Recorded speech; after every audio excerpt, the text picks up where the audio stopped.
So Hypnosis First, this is the latest installment in the never-ending circus that seems to be Song at the moment. We all know the story, I think. Discount has widened to almost 55% now, which is crazy. So for this, we need to go back a few months. So the fund, the investment manager, and the founder were being sued by Hypnosis Music Limited, basically accusing them of stealing the idea and taking it to market basically with launch with the launch of Song. Now that was news back end of last year. Since then, the board have been looking to get indemnify the company against any liabilities from the investment advisor and Mercuriadis. And this week they announced that they've refused to indemnify the company against the liabilities. So basically, the company's on the hook, and the shareholders effectively on the hook for any claims or anything against the investment company, and yeah, not good news. Again, for shareholders of this company. The board said it intends to bring a High Court claim against the investment advisor to seek full indemnity, but we're not sure what will come of this. So it's another one to keep an eye on there. But more uplifting news for the sector is comes from JP Morgan Global Growth. It's been probably one of the few success stories in the investment trust world over the last sort of 18 months. Invested in the big tech stocks, which have done well and seen its NAV grow up, and yeah, and it's been issuing a lot of capital over the last few months, sort of tens of millions every month. So the demand really is there for its shares, and it's trading at a nice tidy premium as well. So this is its performance. I've ranked this in 5 years, but it's pretty much at the top of every time range amongst its peer group. Invesco is quite small, so probably scrub that off the list, so you can see it's really is outperforming the rest of the peer group there. So it's good to see that it successfully raised 34.5 million this week at premium to NAV, and this was prompted by interest from a large UK wealth manager. They didn't name them, but we'll find out soon through its share register who that was. But that's great news, especially considering the consolidation that's going on in the wealth manager world at the moment. And it's really is a vote of confidence in investment trusts, and good to see that good performance is being rewarded. Also, really pleasing to see was the retail offer, which was materially oversubscribed. So yeah, there is demand there for the companies that are doing well, which is good to see. Onto the latest of the merger news in the real estate world. Seems to be not a week goes by when there isn't more news. This week one was a bit surprising actually. So Urban Logistics REIT came in with a merger offer for Aberdeen Property Income. You might remember about 2 or 3 weeks ago, Custodian REIT tabled an offer for API as well, which had both boards approved. So Urban Logistics sort of coming in, trying to sort of upend that deal, I suppose. And it's an indicative bid at the moment, so they haven't put anything formal in yet, and it's for 0.469 shares per every API share. So that valued API shares at about 59.2p at the time on Monday when it was announced. As you'll see in a minute, prices have moved around since then, so everything's moved. So yeah, on the 19th of January, Custodian put in a bid for um, a merger bid for API exchange of 0.78 shares. At the time, that valued API at 62.1p.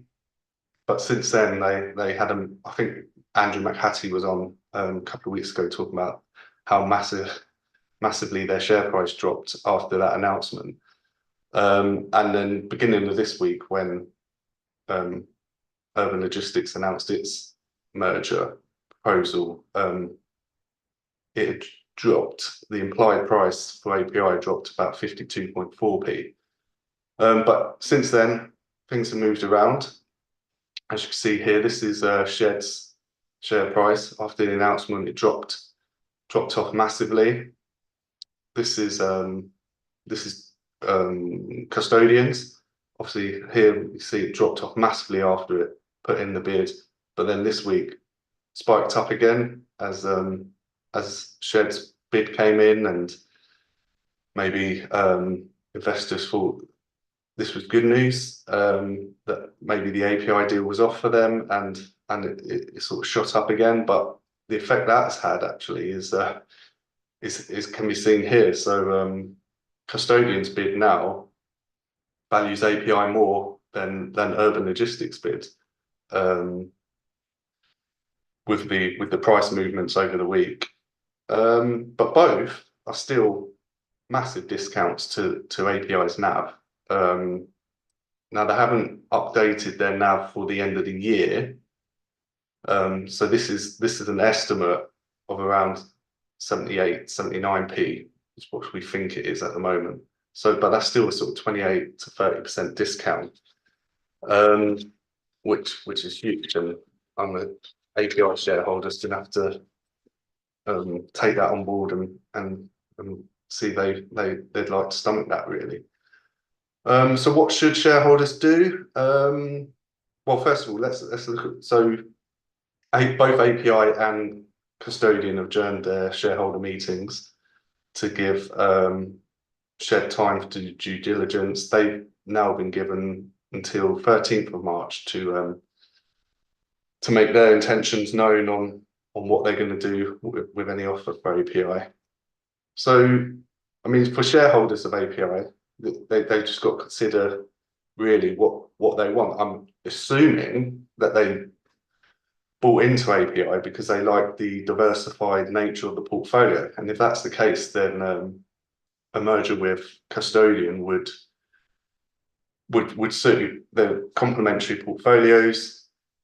I was on the show a few weeks ago when this was initially announced, so you can go back and look at that, about sort of the rationale and things like that. But I've sort of summed it up here. So they both focus on small scale property, diversified between sort of sectors and geography.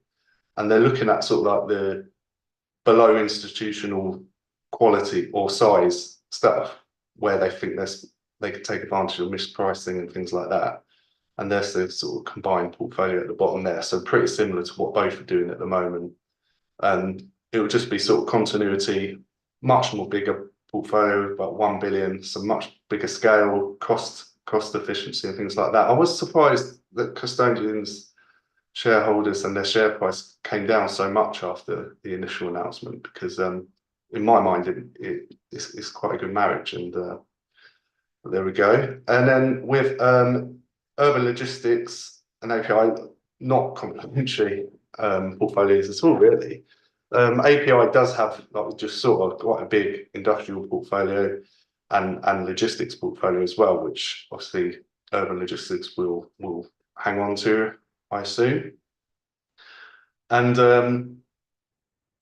but I mean, for API shareholders, it's just whether they want to get into this sort of specialist urban logistics sector and exposure, because as the name says, urban logistics does that, and they do it really well, really well managed. And if you look at their performance, especially over the last sort of three years, they've been very good, and they've really grown rents in this in the tough time over the last year, 18 months, which has sort of offset some of the the pain coming through in valuations. What sort of intrigued me about it though was in Shed's announcement was that they were going to look to keep the retail warehousing in from API's portfolio. I mean, retail warehousing is retail parks basically. It's not really warehousing in the same sense that logistics and industrial is.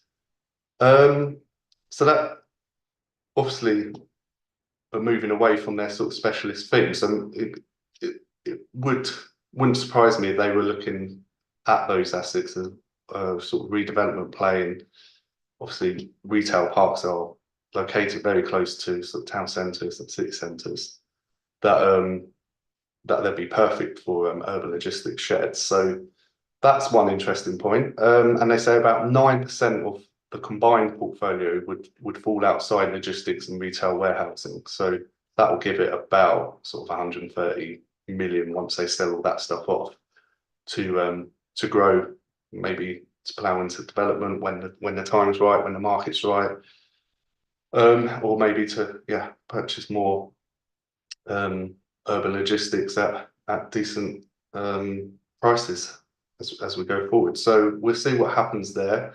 Like I said on the previous slide, shareholder meetings have now been pushed to sort of end of March. So we'll see what comes of that, and we'll see if urban logistics does actually put forward a proposition. Yeah, that's enough from me. I think we'll get Gurpreet on now. Morning, Gurpreet. Hi there.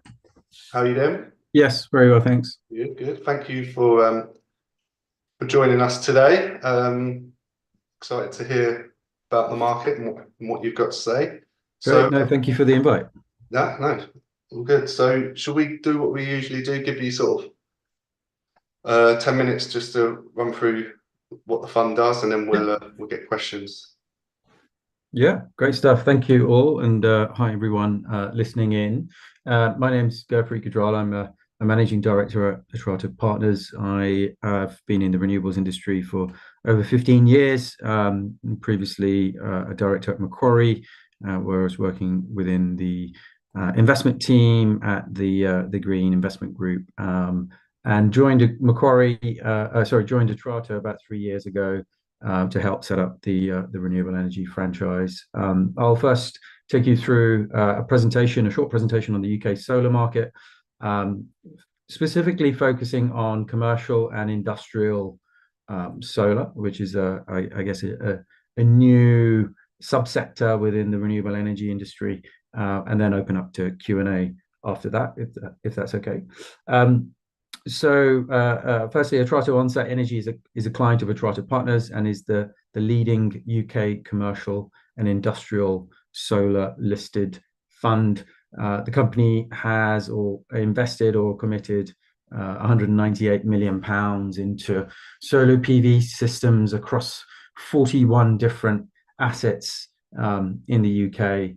And its solar projects supply electricity to customers like Nissan, Tesco's, Amazon, Marks and Spencer's, and is thus supporting the UK net zero transition.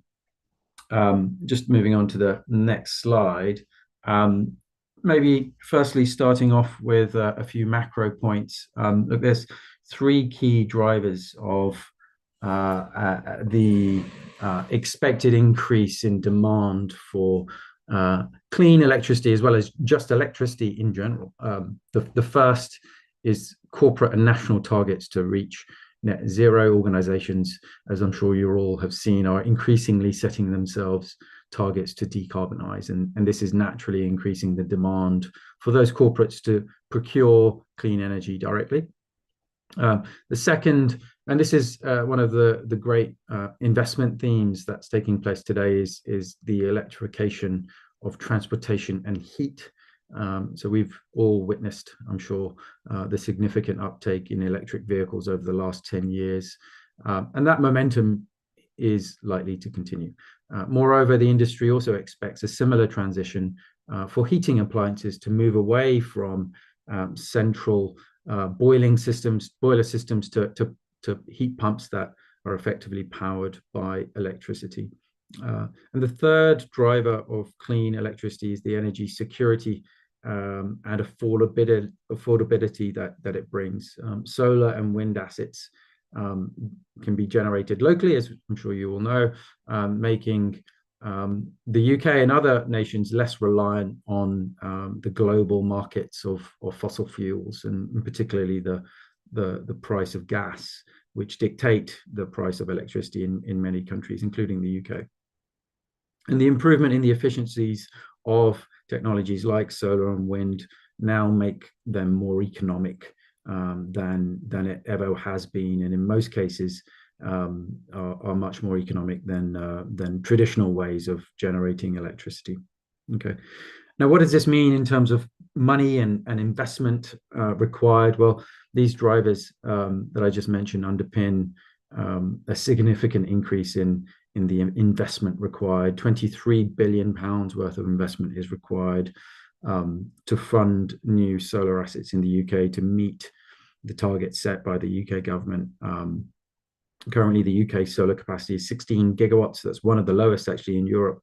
And in order for the UK to meet its legally binding targets, net zero targets, that number needs to get to 54 gigawatts, which is the equivalent of £23 billion worth of investment over the next 10 years. And with that, the presence of government subsidies, which is now started to roll off, commercial and industrial solar will be, we think, the main driver of this growth. So moving on to the next slide. So how is this contracted? And the way in which it's contracted is through what's called a power purchase agreement. So corporates can buy energy now directly from solar or wind assets through this contract, power purchase agreement, or PPA. This is where a generator, an asset that generates electricity, enters into a direct contract with a corporate to supply that energy. Now, traditionally, a generator would sell energy that it produces to a utility company, who would then sell that energy to customers like you and I, or indeed corporate customers. And that's because traditionally energy generators were very large, centralized, typically gas-fired power stations that generate a significant amount of energy, and not one customer would ever be able to buy all of that energy in general terms. So you'd effectively need a middleman. You'll need a utility company to split that energy up and sell that to different folk. However, wind farms and solar farms are much smaller, decentralized, which makes it easier to find a dedicated buyer for the production of electricity. So in other words, a renewable energy PPA cuts out the middleman, as the electricity generator that is generated is supplied to customers directly, big corporates directly. And I'll walk you through that in a bit more detail in just a few moments. Moving on to the next slide. We've seen a significant increase in the amount of corporate PPAs in the last few years, and that's really a function of the price of solar and wind coming down over the last few years, given the improvements in the efficiency and the technology, and that's led many corporates to take on more PPAs, and here you can see a 360% increase in demand or uptake, I should say, in solar PPAs over the last 5 or 6 years. And we expect this to continue, and it's very much a new asset class, but as most things, originated in America and is very popular in the States, and has started to filter into Europe over the last few years. And we're starting to see that certainly in the last couple of years here in the UK. Okay, and our business is very much part of that trend. So let's just perhaps take a step back and think about how corporates decide to buy energy. Okay. Traditionally, they would buy energy by going to their utility company, and if they wanted to buy clean energy, they would ask their utility company to put them on a green tariff. Now that tariff is typically priced at about 25 pence a unit today. In the last year, we've seen that price come down quite significantly. I'm sure you've seen in the news the price of electricity has significantly increased since the start of the war in Russia and Ukraine. But crucially, a big part of that 25 pence is actually what's called the non-commodity cost, and that is the cost to deliver that energy from that large centralized power station to your home or to your business. So of that 25p, around 15 pence is actually just to pay for the grid and all of the other ancillary charges outside of just the pure cost to generate electricity. The cheapest form of buying electricity, and this is very much what Atrato Onsite Energy is involved in, is on-site solar. So in this instance, we've called it on-site rooftop, but actually you can have a solar PV system that's located right next door to your factory or your office or your hotel. That could be on the ground, but just connected directly into your building. And indeed, if it's on your rooftop, it just goes directly into your building through what's called a private wire. So we're not using, so that's not using the grid, and that energy is sold roughly at about 9 or 10 pence a kilowatt hour. So it's a significant saving because of the fact that you're effectively cutting out the middleman. Another way of supplying energy is through what's called a sleeved PPA. And this is where you may have a solar farm located on the other side of the country, but you notionally sleeve that energy using the grid to that corporate. So you're still buying energy from a solar farm or a wind farm, but you're using the grid to deliver that energy to you, and that's why it's a bit more expensive than than on-site solar, but indeed still cheaper than the traditional way of buying energy through a utility company. Okay, and the focus in our conversation today is the top two circles, and that's very much what Atrato Onsite Energy is focused on. So just moving on to the next slide, if that's okay. So on-site PPAs we talked about earlier. You can see a good example of a rooftop solar PV system that's sitting on top of a factory, and that energy is sent directly downstairs to that factory at around 9 pence or 10 pence a kilowatt hour, saving that factory quite a substantial amount of costs. The factory will continue to draw energy from the grid during nighttime hours or when you might have a cloudy situation. So you're not taking anyone off grid in any ways. You're simply supplementing that business with very clean energy. And typically, most cases, the rooftop system allows you to supply about 30% of the needs of that building in any given year. Okay. The other method that we talked about earlier is sleeved PPAs. This is where you might have a solar farm, a traditional solar farm that's connected to the grid, but that energy is then sleeved to that corporate. That's where you can get scale. That's where you can get real scale. It's not, you can supply a lot more energy, obviously, because you're not just constrained by the rooftop space. And then that business can then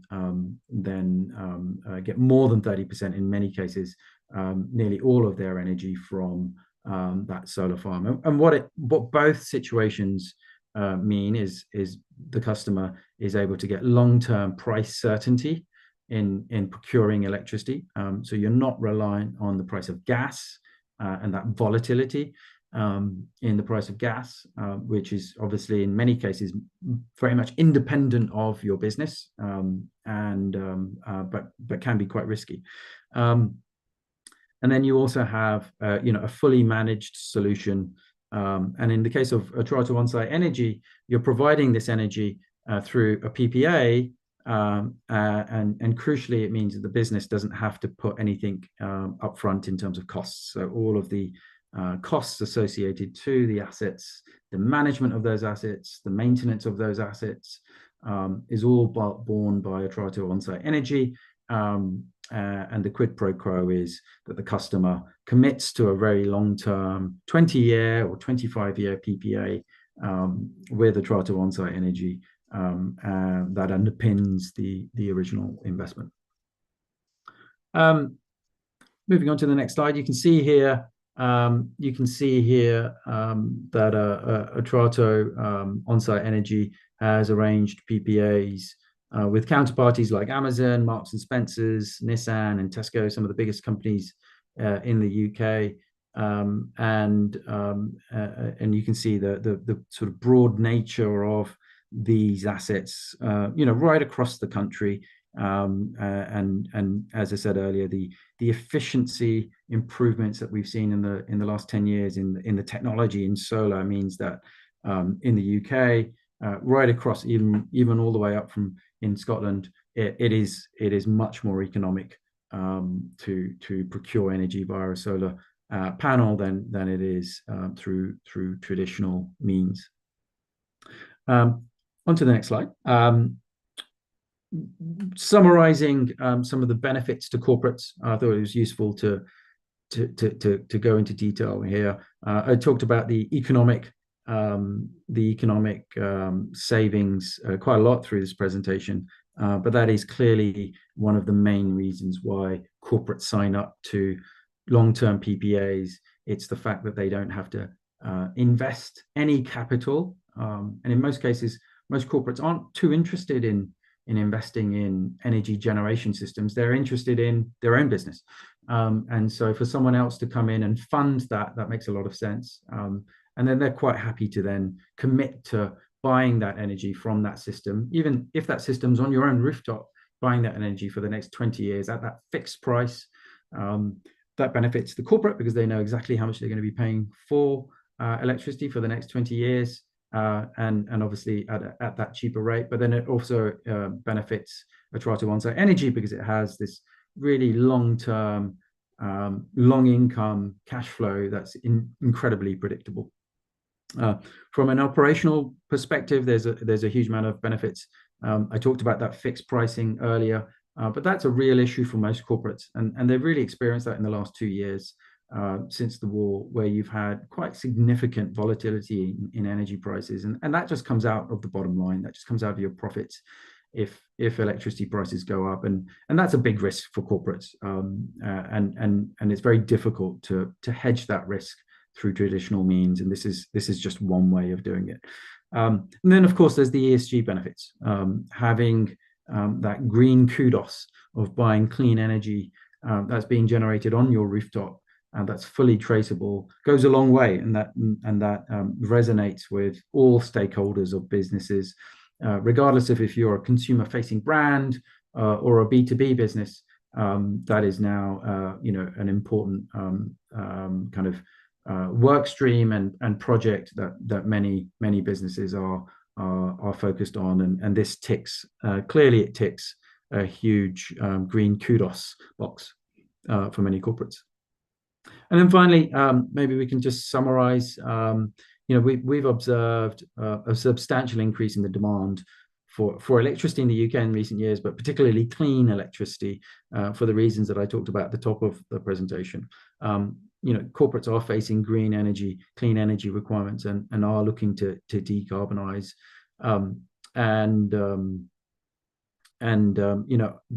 The solution here through on-site or sleeved PPAs clearly tick a number of not only clean or net zero boxes, but also very clearly economic boxes for many corporates. Atrato advises the UK's leading, we call it C&I solar, commercial and industrial solar fund. That's Atrato Onsite Energy, which from a standing start 2 years ago has now built up a portfolio of as I said earlier, 198 million pounds worth of assets.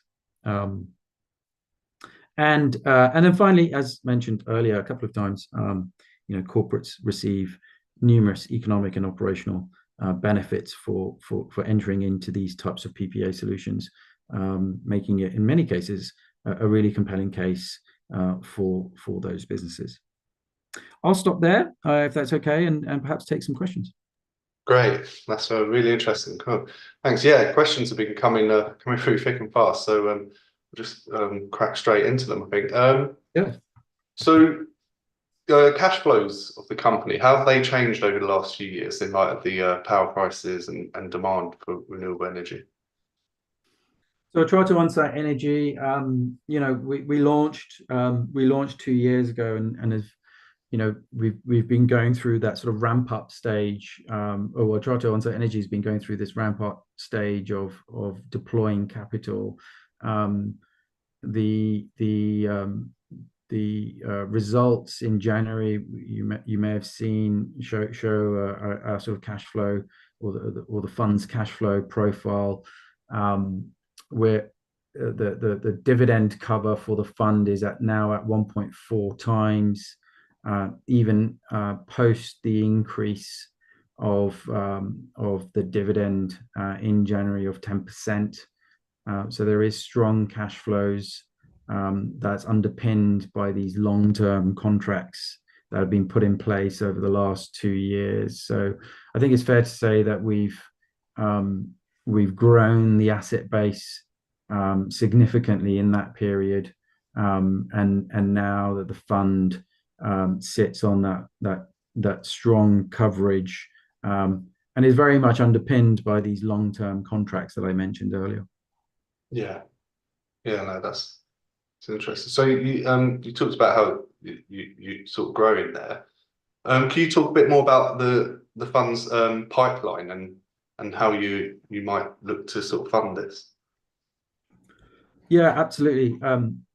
The pipeline is grown substantially since we launched. The overall pipeline now sits at about 400 million pounds. I think it's fair to say that the asset class is relatively new, and it felt like certainly over the last 2 years, every time a PPA was signed and announced, the pipeline grew on the back of that. So it was actually quite pleasing in many ways to have grown the pipeline without really spending that much time marketing. And so I think deals kind of almost breed deals in many ways, and so that's been really encouraging. We deployed the fund deployed 50 million pounds in the first year, 150 million pounds in the second year, and there's absolutely no reason why that can't continue.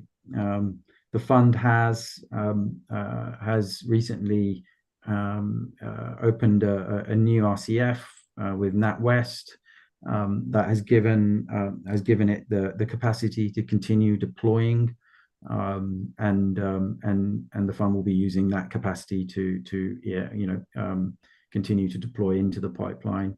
The pipeline is very representative of the portfolio that we have today in terms of the types of customers. A lot of repeat customers. So Atrato has the Onsite Energy Fund has a framework deal with Tesco's, for example. There's 19 stores already in the pipeline, but there is a framework exclusivity agreement in place with Tesco's to do a further 69 stores. The fund recently did a deal with Nissan up in Sunderland, where a 20 megawatt system was installed and is now operational. That was a 10 million pound investment or an 11 million pound investment. And of course now, we're now talking to Nissan about future projects across their estate in the country. So there is a number of repeat business and the repeat customers, as well as new customers, and suppliers of our existing customers getting really interested in the offering. Yeah, no, that's really interesting. I mean, you touched on a few points there where we can go over questions here. Let's start with so with the Tesco type, was that there's a question here about your relationship with the sister fund, Supermarket Income REIT. Yeah. Did that come about through their relationship?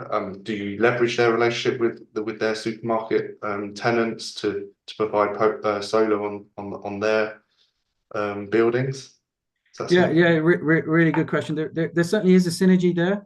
You know, the supermarket income REIT clearly has really good relationships with the grocery sector here in the UK, being you know the one of the largest landlords in the space. So that obviously helps.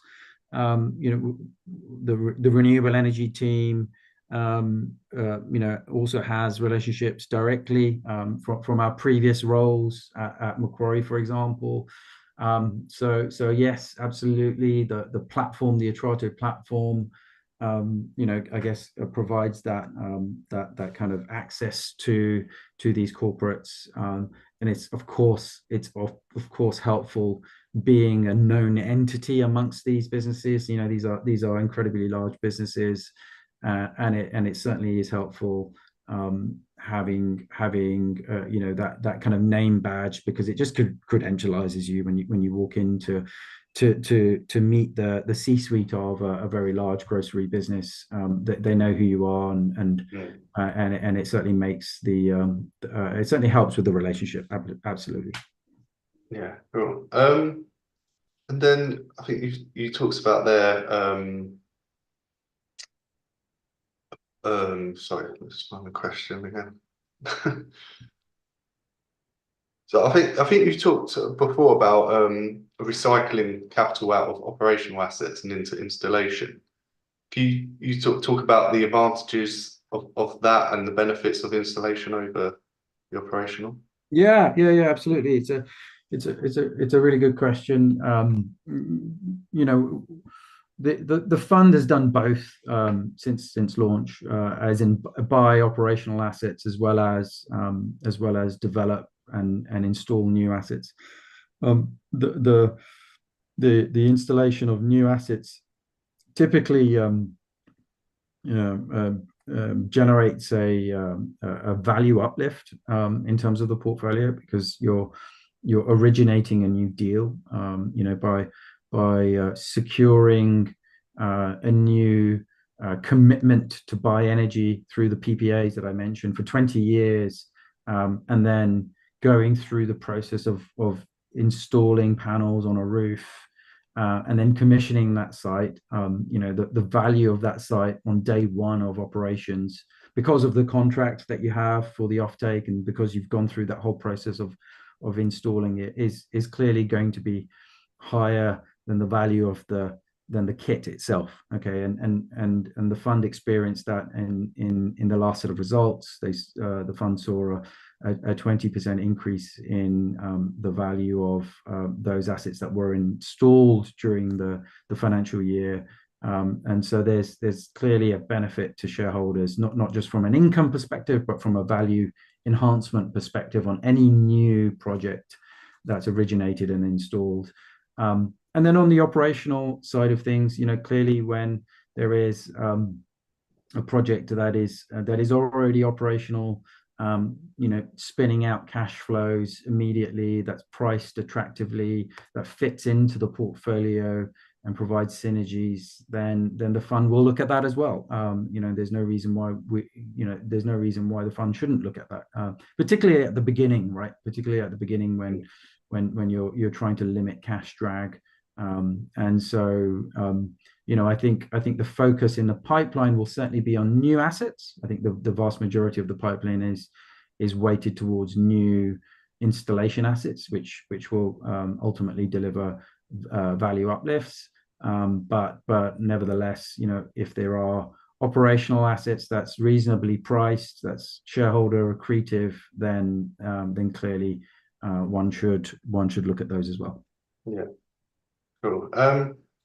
Question here about I think this came from the annual results. You were talking about maybe going down the route of getting a strategic investor on board. How would this work in practice, and is there any update on this? I think what we talked about during the results was about being opportunistic and being open to growing the fund to allow for further deployment into the pipeline. Okay, and that could be in many different forms. And I think at the time we talked about potentially a JV structure where we might be able to bring in an investor outside of the listed world to help support the growth of and the continued deployment of the fund. And our and one of Atrato's other fund, the Supermarket Income REIT, I don't know if you remember, did a similar deal with a private pension fund on a portfolio of Sainsbury's assets. So that style of arrangement is certainly on the table, and something that we're thinking about and talking to folk about. And then, of course, we also talked about recycling some of our assets, some of the assets in the fund to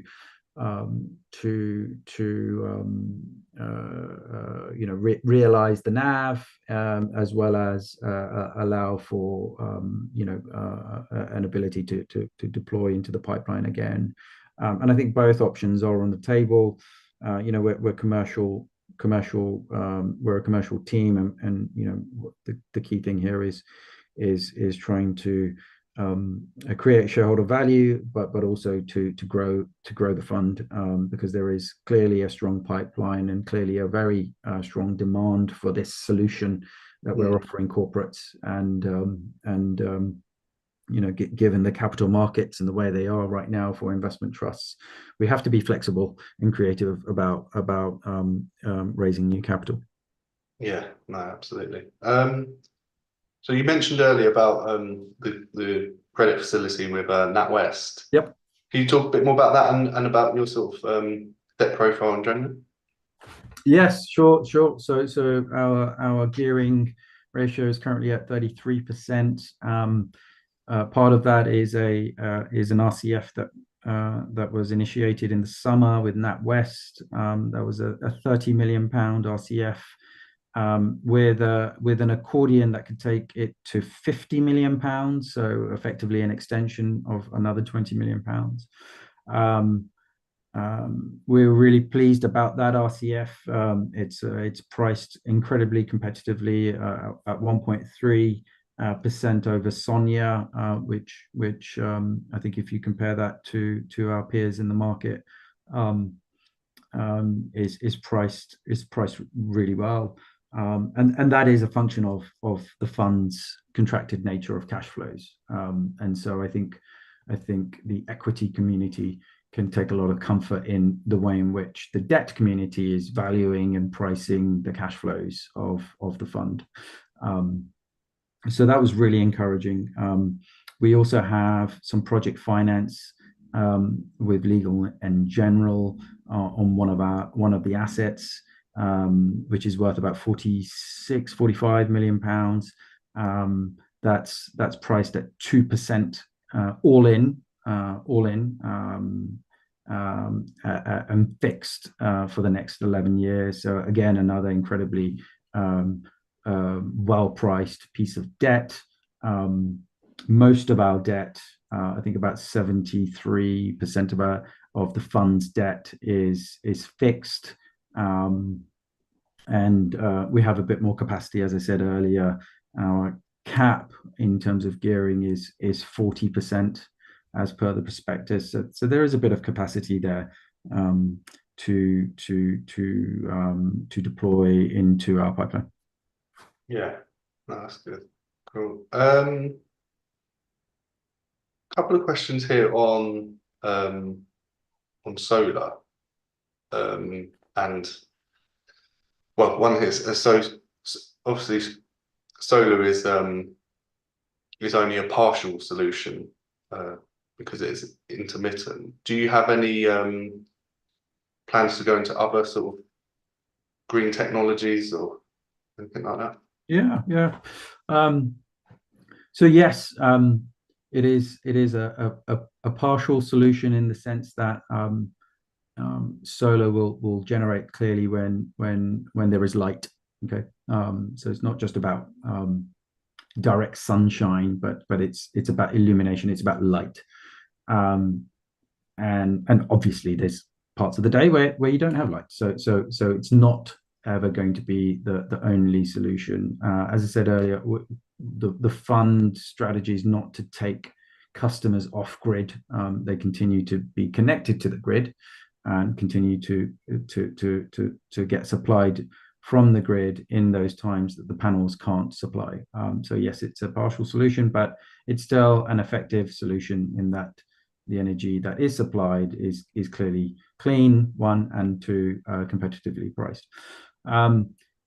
Nevertheless, we have evaluated other technologies, particularly batteries and the ability to store energy. For us, the maths doesn't quite work for battery, for making that investment into batteries.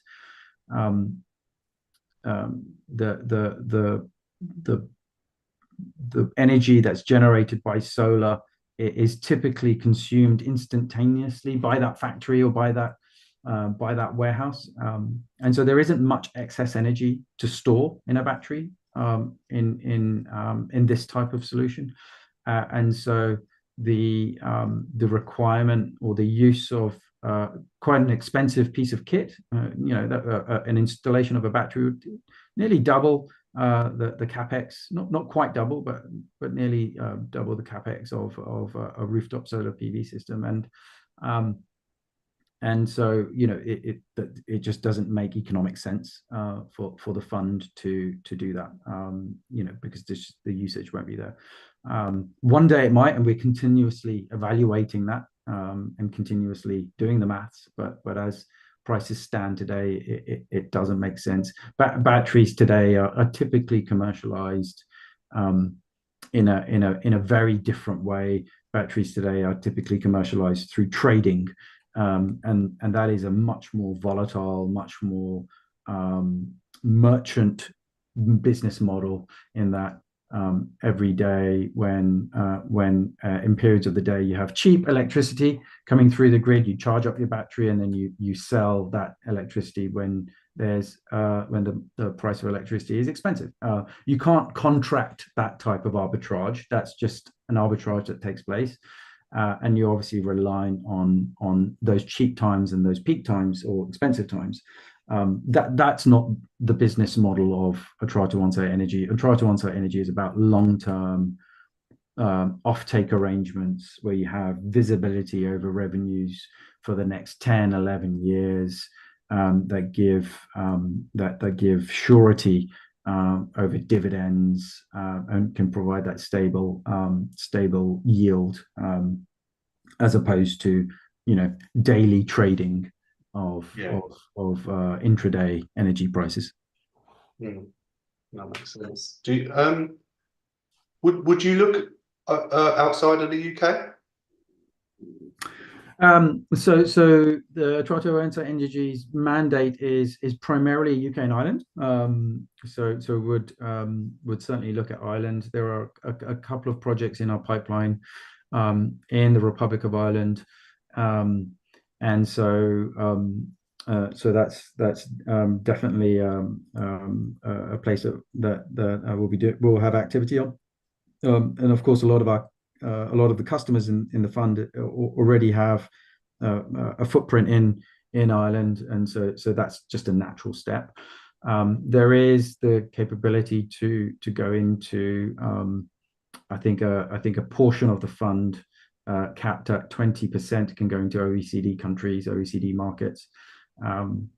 That's not on the agenda today, to use that 20% allocation.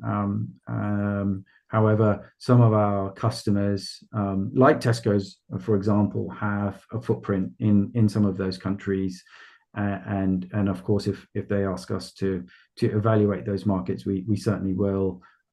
particularly if it's a customer that we know well and that we can offer them a full solution over. So to answer your question, Republic of Ireland for sure, but in terms of those other countries in the OECD regions, we would certainly contemplate it if it's one of our existing customers here in the UK that's driven that demand, but not on the agenda to kind of build new sites out there just yet. Yeah, cool. Okay. I think the demand in the UK and Ireland is so strong that actually there isn't much need. So yeah, we're in a good place here in the UK. Cool. So you mentioned the dividend there, and you mentioned it earlier as well. So that's being put up for this year, isn't it? Correct. Yeah. So the dividend was increased from 5p to 5.5p for this financial year, so that's a healthy uptick. And then, as per the results, the dividend cover of 1.4 times over and above that new dividend does give us confidence about growth going forward. No, that's really interesting. Cool. I think this question refers to a slide earlier, so let me try and find it. About the 20 billion, 23 billion investment. So do you have any examples of transactions within the fund that reflect this 20 billion investment requirement? I guess all of the investments, that we've done to date is in the UK, and so all of those investments, I guess, make up, part of that the requirement to get to 23 billion. This figure here is essentially, working out what capital is required to get from 16 gigawatts of capacity to 54 gigawatts of capacity, over the next 10 years or so. And that's the CapEx requirement to achieve that. Yeah, cool. So, I mean, like you've said in your presentation and throughout this, and we've had guests on from other sort of renewable energy. So, why do you think there is such a wide discount in that sector of the investment trust sector, given obviously the need for this kind of stuff?